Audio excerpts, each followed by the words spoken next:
Bangladesh private medical college অ্যাসোসিয়েশনের 2025-2027 নির্বাচনে বিএনপির চেয়ারপারসনের উপদেষ্টা এবং মানিকগঞ্জ জেলা বিএনপির সাবেক সভাপতি এবং বর্তমান আহ্বায়ক আফরোজা খান রিতা 7 ভোটে পরাজিত হয়েছে।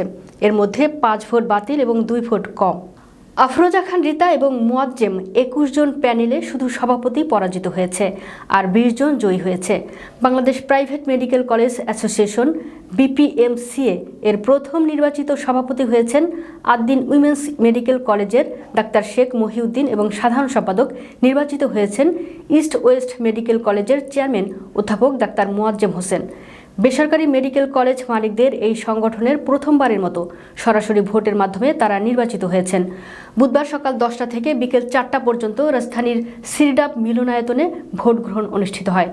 ভোটে BPMC'র নেতৃত্বে নির্বাচিত হয়।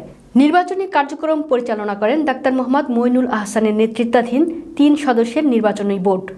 সাংগঠনিক সম্পাদক পদে নির্বাচিত হয়েছেন ঢাকার বসুন্ধরা আদ্দিন মেডিকেল কলেজের ডাক্তার মোহাম্মদ আব্দুস সবুর।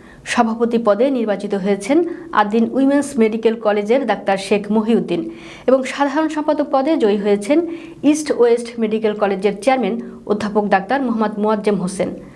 110 ভোটের মধ্যে 92 জন সদস্য ভোট প্রদান করেন।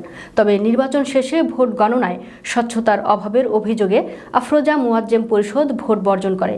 সাধারণ সম্পাদক পদপ্রার্থী মুয়াজ্জেম হোসেন দাবি করেন মাত্র 21টি পদের ভোট গুনতে 7 ঘন্টা সময় নেওয়া হয় এবং ব্যালটে ঘষা মাজা করে সভাপতি প্রার্থী আফরোজা খানম রিতাকে হারানো হয়েছে।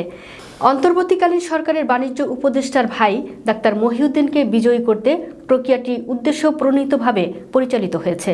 আফরোজা খান রিতা জানান, আমার প্যানেলে 20 জন জয়ী হয়েছে, কিন্তু সভাপতি ফলাফলে দুর্নীতি করা হয়েছে। সঠিকভাবে পুনরায় ভোট গণনা না হলে আমরা আইনি পদক্ষেপ গ্রহণ করব।